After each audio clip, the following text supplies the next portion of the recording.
하나님의 말씀 봅니다.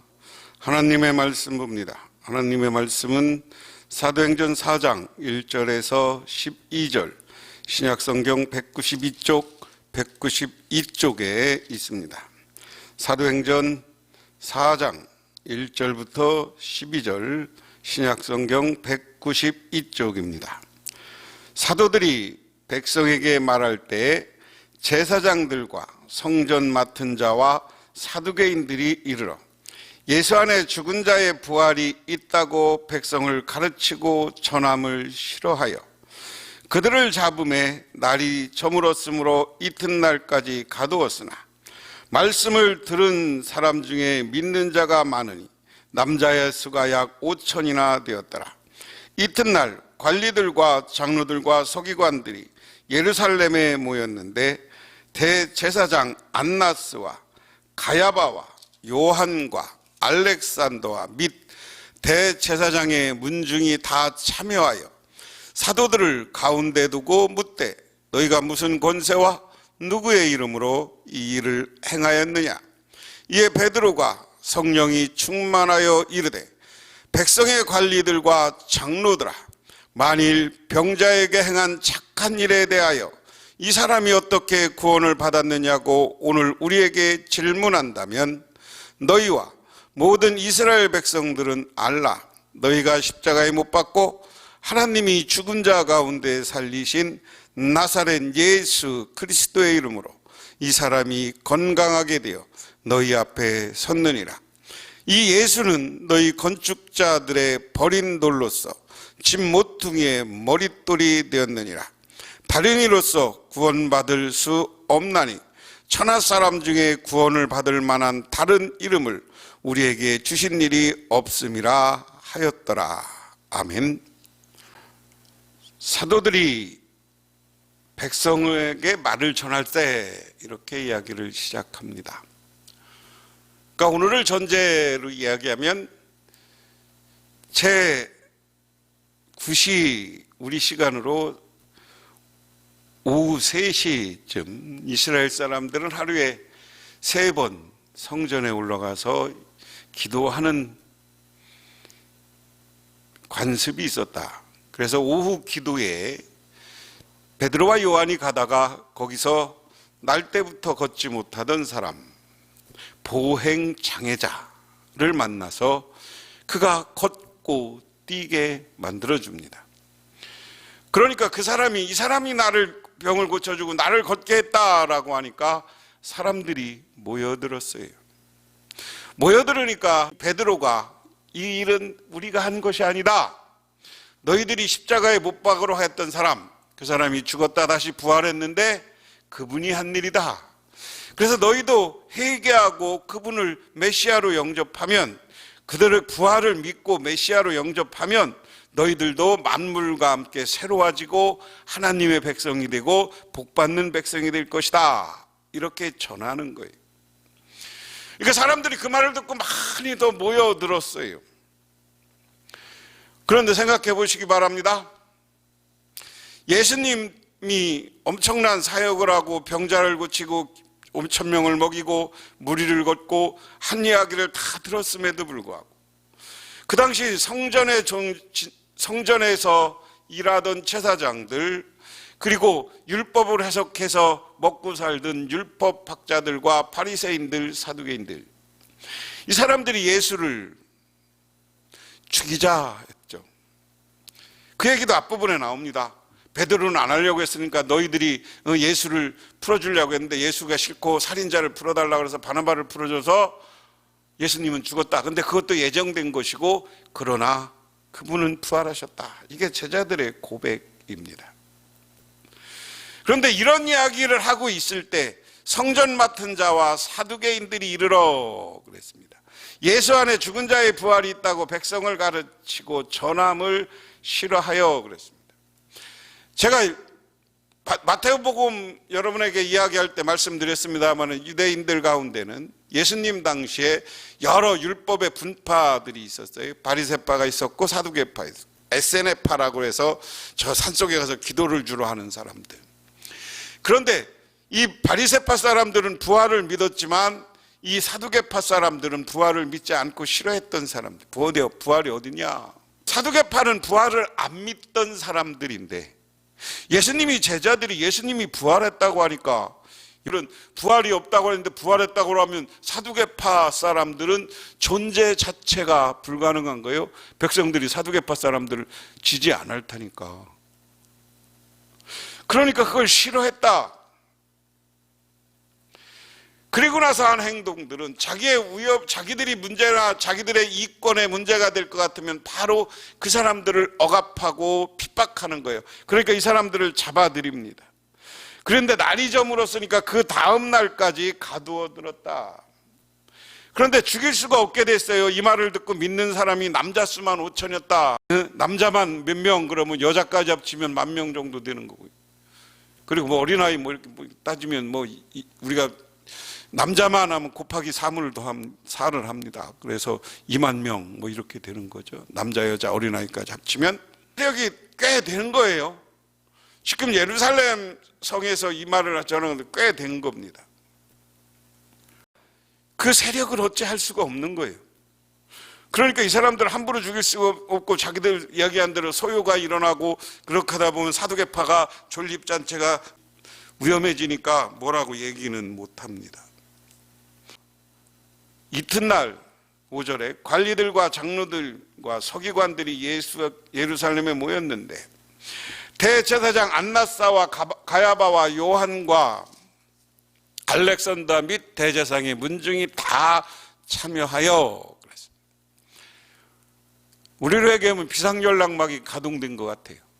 예루살렘에 있는 제사장부터 예루살렘에 있는 성전을 중심으로 한 종교 지도자들, 이 사람들이 다 모였어요. 제사장들 그 가문이 다 모였다는 건 그 제사장들은 얘기하면 오늘날로 얘기하면 지도자들, 귀족들이 다 모인 거예요.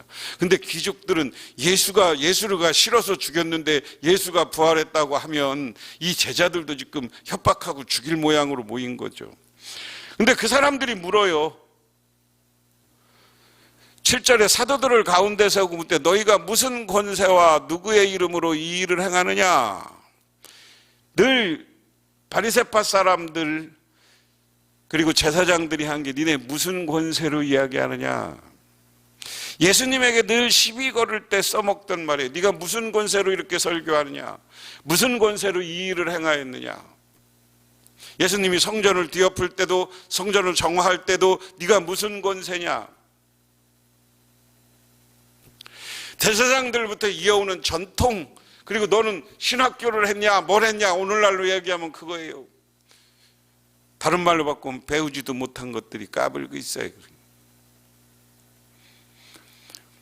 그런데 때로는 위대한 지도자들은 그들의 전통에서 나오는 게 아니라 그걸 잘못됐다고 하는 것으로부터 개혁이라는 게 나온 거예요.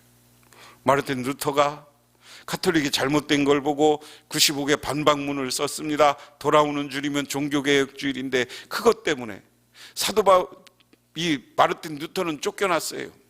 그래서 꽁꽁 숨어서 성경을 번역하고 그 요한복음을 번역한 거죠. 성경을 번역하고 그리고 새로운 개혁 세력을 모아서 종교개혁한 게 루터교고, 그것을 보면서 가톨릭은 문제가 있다라고 해서 가톨릭을 비판하며 새로운 종교개혁을 시작한 게 칼빈, 오늘 장로교의 아버지고.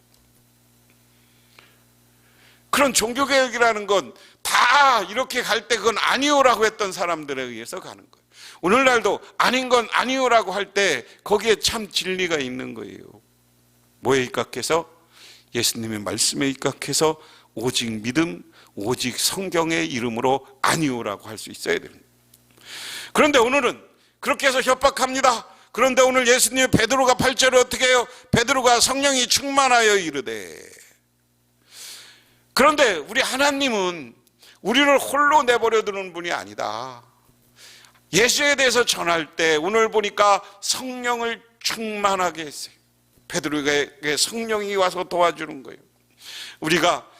저는 루터도 마찬가지고 칼빈도 마찬가지고 쯔빙글리도 마찬가지고 감리교를 창설한 사람도 마찬가지고 종교개혁자들은 기도하는 사람들이었어요. 은혜 받은 사람이었어요. 성령이 충만한 사람들이었어요. 그런 사람들이 모여들었을 때 그런 사람들을 통해서 새로운 역사를 시작하는 거야. 그래서 성령이 충만하니까 무슨 권위? 아니, 성령이 준 권위, 하늘이 준 권위로, 오늘 역설적으로 얘기하면 누구 권세냐 물었을 때 나 성령 받았어, 하나님의 권세야 이 얘기거든요. 하나님의 권위로 이런 백성의 관리들과 장로들, 만일 병자에 행한 착한 일에 대하여 이 사람이 어떻게 구원을 받았느냐고 오늘 우리에게 질문한다면, 야, 저 병자가 왜 나왔냐라고 질문한다면 그거에 대해서 답을 하겠다. 10절에 너희와 모든 이스라엘 백성들은 알라, 너희가 십자가에 못 박고 하나님이 죽은 자 가운데 살리신 나사렛 예수 그리스도의 이름으로 이 사람이 건강하게 되어 너희 앞에 섰느니라. 할렐루야. 오늘 사도 베드로의 입장은 분명합니다. 뭐라고? 무슨 권위냐고? 예수의 권위야. 너희 여기 병 나은 이 사람 왜 나왔냐고 묻는 거냐? 너희들이 죽였다가 부활해서 새롭게 살으신 예수 그리스도의 이름으로 내가 선언했을 때 저의 병이 일어났다. 그러므로 이야기는 뭡니까? 응? 내가 하는 권세, 니들이 권세라고 부르는데 이건 부활한 예수님의 권세야. 그분은 하나님의 아들이야. 하나님의 아들 권세, 하나님의 아들의 이름으로 내가 선언하는 거야. 부활했다고. 내가 부활한 사람 봤어. 그 얘기거든요. 그러고 나서 11절에 이렇게 이야기합니다. 이 예수는 너희 건축자의 머릿돌로서 진모퉁이에 버린 돌로서 진모퉁이의 머릿돌이 되었으니 다른 이들로는 구원을 받을 수가 없나니 천하 사람 중에 구원받을 만한 다른 사람의 이름을 우리에게 주신 일이 없음이라 하였더라. 여기 보면 이 머릿돌에 대한 두 가지 해석이 있어요. 여기 우리 성경은 하나를 추가해서 모퉁이에 있는 머릿돌로 추가해서 집을 지려면 이 머릿돌을 놓고 쫙 놓고 위에다 기둥을 세우는 게 오늘 성경에 의하면 머릿돌이. 그런데 이 성경을 그대로 번역하면 머릿돌, 이 서양의 건축에서는 머릿돌이라는 것이 우리가 돔이나 무슨 건축을 할 때 문 이렇게 해서 여기에 중심에 있는 게 머릿돌이라는 거예요. 이거나 요 중심에 있는 돌이 빠져나가면 이 건축물이 무너지게 돼 있습니다. 그렇죠? 여기도요, 이 머릿돌이 빠져버리면 건축물이 무너지게 돼 있어요. 그래서 예수님을 오늘 너희가 버린 돌, 예수님은 죽고 예수님은 너희들이 다 버렸어. 근데 그분이 부활해서 오늘 제목을 그래서 제가 버린 돌이 부활로 머릿돌이 되다 이렇게 얘기했습니다. 그분이 예수님이 여기 머릿돌처럼 가장 중요한, 예수님이 없으면 무너져. 예수님의 기초야. 이 머릿돌이 없으면 건축물이 다 무너지는 것처럼 예수님이 모든 신앙의 기초고 이제 베드로가 출발하는 모든 것의 기초는 여기 있다 하는 겁니다. 그래서 이 예수님을 다른 이로서는 구원받을 수 없나니 천하 중에 너희 중에 구원받을 만한 이름, 다시 말해서 이건 예수 그리스도의 이름으로 우리에게 하나님이 주신 그 이름으로만 우리가 구원받을 수 있다 하는 겁니다. 그래서 결론적으로 얘기하면 우리가 모퉁이돌이 버린 돌이 머릿돌이 됐으면 이 머릿돌은 건축을 지지하고 저것이 없으면 쓰러지는 거예요. 다시 말해서 우리의 신앙이라는 것은, 우리 기독교 신앙이라는 것은 예수가 없으면 무너지고 쓰러지고 마는 거예요. 허상에 불과한. 그래서 예수를 그리스도로 영접하는 게 제일 중요한 거고요.